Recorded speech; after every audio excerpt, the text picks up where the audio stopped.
পশ্চিম এশিয়ায় যুদ্ধের আজ 23তম দিন। সংঘাত চলছেই, একদিকে আমেরিকা ইসরায়েল এবং অন্যদিকে ইরান। আমেরিকা ইসরায়েলের যৌথ হামলায় ইরানে ব্যাপক ক্ষয়ক্ষতি, মৃতের সংখ্যা 1,500-এর বেশি। তবে চুপ করে বসে নেই ইরানও, তারাও চালাচ্ছে পাল্টা হামলা।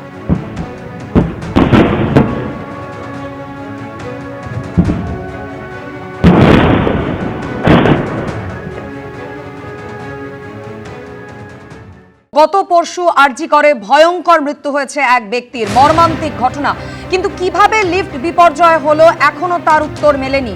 ইতিমধ্যেই 2 দিন অতিক্রান্ত, কিন্তু এখনো একাধিক জায়গায় ধোঁয়াশা রয়েই গিয়েছে। লিফটের পরীক্ষার সময় প্রাথমিকভাবে যান্ত্রিক ত্রুটি ধরা পড়েছে। কি ধরনের যান্ত্রিক ত্রুটিতে এই বিপর্যয় ঘটলো তা খতিয়ে দেখছেন বিশেষজ্ঞরা। ঘটনার সময় লিফটে কি বিদ্যুৎ বিচ্ছিন্ন হয়েছিল? বিদ্যুৎ বিচ্ছিন্ন হলে তার স্থায়িত্ব কতক্ষণ ছিল? একাধিক প্রশ্ন কিন্তু এখনো রয়েই গেছে। তদন্ত প্রক্রিয়া এই মুহূর্তে ঠিক কোন পর্যায়ে রয়েছে, আরো বিস্তারিত আমাদের জানাবেন প্রতিনিধি আবির দত্ত আমাদের সঙ্গে রয়েছেন। সরাসরি কথা বলে নেব আবিরের সঙ্গে। আবির, গতকালই আমরা দেখেছি যে হোমিসাইড শাখার আধিকারিকরা, ফরেনসিক আধিকারিকরা তারা ঘটনাস্থলে পৌঁছন, নমুনা সংগ্রহ করেন। এই মুহূর্তে তদন্ত প্রক্রিয়া কোন পর্যায়ে রয়েছে, কি কি তথ্য হাতে এসেছে? দেখো, যে ঘটনা ঘটেছে সেই ঘটনা মর্মান্তিক, সেটা বলার অপেক্ষা রাখে না। কিন্তু এই ঘটনা ঘটলো কিভাবে, সেই তদন্ত করার জন্য ফরেনসিক বিশেষজ্ঞরা এসেছিলেন। তারা আজকে ফের আসতে পারেন এমন সম্ভাবনাও রয়েছে। এবং ফরেনসিক বিশেষজ্ঞরা প্রাথমিক যে তারা তদন্ত করেছেন, সেখান থেকে তাদের যেটা অবজারভেশন বা তাদের যেটা পর্যবেক্ষণ, যে সম্পূর্ণভাবে চূড়ান্ত গাফিলতি ছিল এখানেই, যে প্রায় 32টা লিফট রয়েছে আরজি কর মেডিকেল কলেজ হাসপাতালে বিভিন্ন বিল্ডিংয়ে। সেখান থেকে প্রায় 21টির মেনটেনেন্স চলছে। যে লিফটে এই ঘটনা ঘটেছে অরূপ বন্দ্যোপাধ্যায়ের মৃত্যু, সেই লিফটের মেনটেনেন্স চলছিল কিনা সেটা নিশ্চিত নয়। অর্থাৎ সেখানে কোনো বোর্ড লাগানো নেই, নোটিশ লাগানো নেই, কোনো কিছু লাগানো ছিল না। অর্থাৎ সেই লিফটটা যে চালু ছিল সেটা কিন্তু এক প্রকার নিশ্চিত হওয়া যাচ্ছে। কিন্তু সেই লিফটেই বিদ্যুতের কিছু সমস্যা ছিল বলে প্রাথমিক পরীক্ষা করে তারা মনে করছেন, বা বিদ্যুৎ আসা বা বিদ্যুৎ চলে যাওয়া, এর মধ্যে একটা সমস্যা থাকতে পারে। এবং দ্বিতীয়ত সেন্সার কাজ না করা, অত্যাধুনিক এই যে লিফট, সেখানে কি সমস্যা সেটা যখন এই ঘটনা ঘটেছে তখনই এই সমস্যাটা দেখা দিয়েছে এমনটা মনে করছেন না বিশেষজ্ঞরা। অর্থাৎ এই সমস্যা মাঝে মাঝেই দেখা দিচ্ছিল, কিন্তু সতর্কতা সেইভাবে ছিল না। সেইভাবে গাফিলতিকেই রাখা হয়েছে। গাফিলতি এক প্রকার তারা দেখছেন, তার কারণ যেভাবে এই ধরনের সমস্যা হলে এই লিফটগুলোর চলাচল বন্ধ করতে হয়, মেনটেনেন্সের কাজের জন্য লোক ডাকতে হয়, সেইটা করা হয়নি। দ্বিতীয়ত এইটাও তদন্তকারীরা দেখছেন, অর্থাৎ পুলিশের তরফ থেকে যেটা তদন্ত করে দেখা হচ্ছে যে 5 জনকে গ্রেপ্তার করা হয়েছে, তাদের 3 জন লিফটম্যান রয়েছে। তাদের বিষয়ে কিন্তু সরকারি আইনজীবী গতকালই আদালত কক্ষে একটি কথা বলেন, যেটা অত্যন্ত তাৎপর্যপূর্ণ। যে যখন এই ঘটনা ঘটছে তখন যাদের দায়িত্ব ছিল তারা হয় গান শুনছে, ফুর্তি করছে, তাহলে এই 3 জন ঠিক ওই সময় কোথায় ছিল? তারা ওই লিফটের সামনে না থেকে তারা কোথায় ফুর্তি করছিল, কোট আনকোট, যেটা ব্যবহার করা হয়েছে আদালতে সরকারি আইনজীবীর তরফ থেকে। তাহলে সেই লিফটের সামনে দাঁড়িয়ে থাকার জন্য যারা বেতন পান, তারা সেখানে না থেকে তারা অন্য কোন জায়গায় ছিল, এবং যার জেরে এই ঘটনা খতিয়ে দেখা হচ্ছে। আজকে ফরেনসিক বিশেষজ্ঞরা ফের আসতে পারেন। গতকালই যার মৃত্যু হয়েছে তার স্ত্রীর সাথেও কথা বলে প্রাথমিকভাবে বয়ান নেওয়ার প্রক্রিয়া শুরু করা হয়েছে, এমনটাই পুলিশ সূত্রে খবর। একদমই, অবশ্যই আজ গোটা দিন কি কি হতে থাকে আরজি কর মেডিকেল কলেজ হাসপাতালে, তদন্তকারী আধিকারিকরা কখন পৌঁছন, আর কি কি তথ্য সামনে আসে সেদিকে নজর থাকবে। আপাতত আবির, তোমায় ধন্যবাদ। একাধিক প্রশ্ন সামনে আসছে, ঠিক কি ঘটেছিল আরজি কর মেডিকেলের অভিশপ্ত লিফটে? ঘটনার প্রত্যক্ষদর্শী মৃত অরূপ বন্দ্যোপাধ্যায়ের স্ত্রীর বয়ান অনুযায়ী প্রথমে লিফটে ওঠেন অরূপ বন্দ্যোপাধ্যায়, তার স্ত্রী এবং ছেলে। ওঠার পরই আচমকা বেসমেন্টে নেমে যায় লিফটটি। বেসমেন্টের সামনেই রয়েছে লিফটের গেট, আর সেখানে তালা ঝুলছিল। গ্রাফিক্যাল প্রেজেন্টেশনের মাধ্যমে আপনাদের সামনে রাখতে চেষ্টা করছি আমরা ঠিক কি ঘটনা ঘটেছিল গত পরশু ভোর রাতে। লিফট এবং গ্রিলের গেটের মাঝখানে দাঁড়িয়েছিলেন বাবা, মা, ছেলে। আর ঠিক তখনই আবার আচমকা ওপরে উঠতে শুরু করে ওই লিফটটি। অরূপের জামা লিফটের দরজায় আটকে যায়। আচমকা লিফট উপরের দিকে উঠে যাওয়ায় অরূপ বন্দ্যোপাধ্যায়ের স্ত্রী এবং সন্তান লিফটের নিচের গর্তে চলে যায়। তখনও লিফটের দরজায় আটকে ছিলেন দমদমের জয়পুরের যুবক। সেই অবস্থাতেই অরূপ বন্দ্যোপাধ্যায়কে নিয়েই ঘসতে ঘসতে ওপরে ওঠে ওই লিফটটি। সেই সময় ছেলেকে কোনো ক্রমে গ্রিলের সামনে তুলে দেন তার স্ত্রী।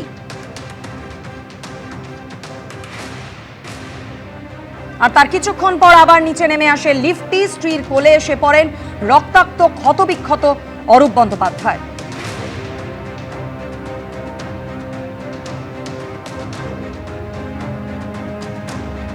অভয়া হত্যার পরও আরজি কর রয়েছে সেই আরজি করেই 2 ঘন্টা ধরে তারা সাহায্য চেয়েছেন, কিন্তু সাহায্য করতে কেউই এগিয়ে আসেনি, যে কারণে কিন্তু ঘটে গেল এই ভয়ঙ্কর মৃত্যুর ঘটনা। হারহিম করা বয়ান মৃত অরূপ বন্দ্যোপাধ্যায়ের স্ত্রী। তিনি বলছেন যে লিফটের ভেতরে ঢুকে আমরা আটকে পড়েছিলাম, লিফটের গেট ও গ্রিলের গেটের মাঝের অংশে বেরিয়ে দাঁড়িয়েছিলাম, ওখানে দাঁড়িয়ে হেল্প হেল্প করে অনেকবার চিৎকার করেছি, তার মধ্যেই হঠাৎ দরজা বন্ধ হয়ে লিফট ওপরে উঠে যায়। লিফট উঠে যাওয়ায় আমি আর ছেলে নিচের গর্তে পড়ে যাই। আর কি জানিয়েছেন তিনি, শুনুন।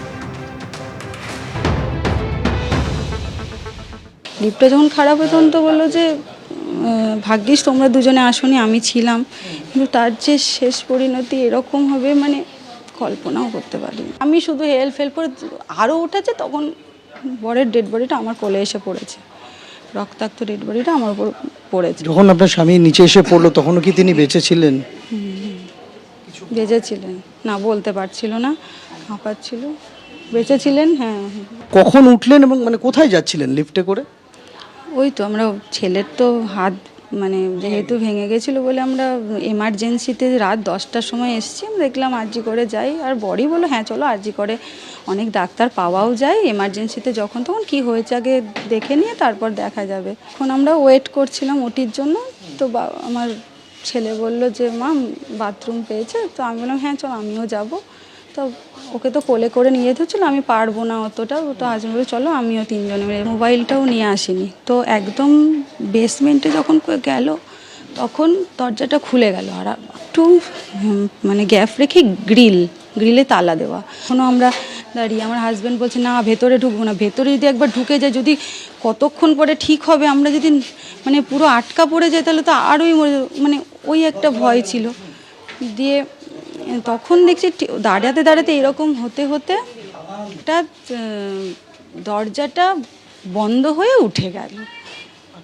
এই অবস্থায় গ্যাপটা তো খুব ছোট।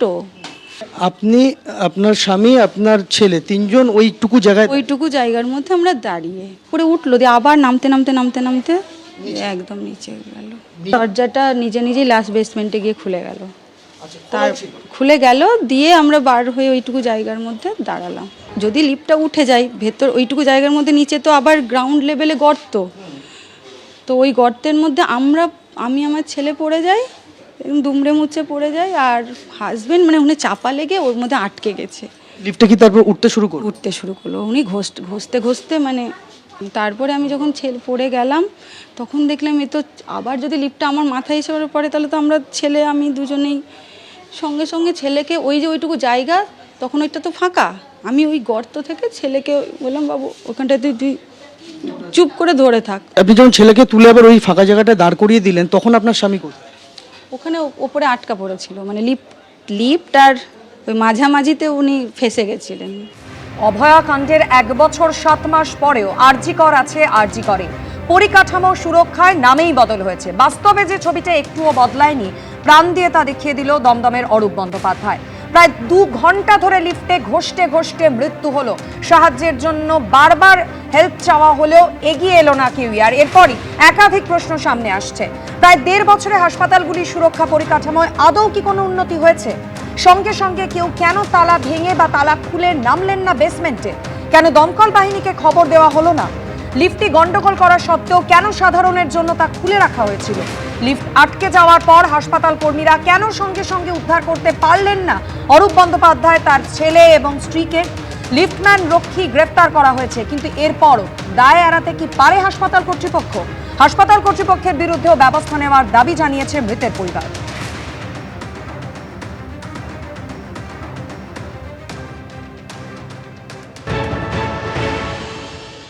Total administrative failure. তো আপনি কেন আউট অফ অর্ডার লেখেননি কেন? তাই তো এই ঘটনাটা ঘটতো না। কোন জায়গাটায় ছিল? আমি বলি লেফটম্যান কোথায়, ওখানে লেখা আছে লেফট সুপারভাইজারের নাম্বার দেওয়া আছে।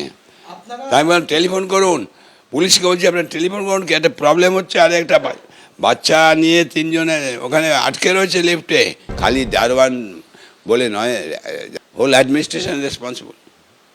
পাবলিক হসপিটাল, ডিফেক্টিভ কি বলে লিফট, তাহলে কেন তোমরা এটা দেখো নি?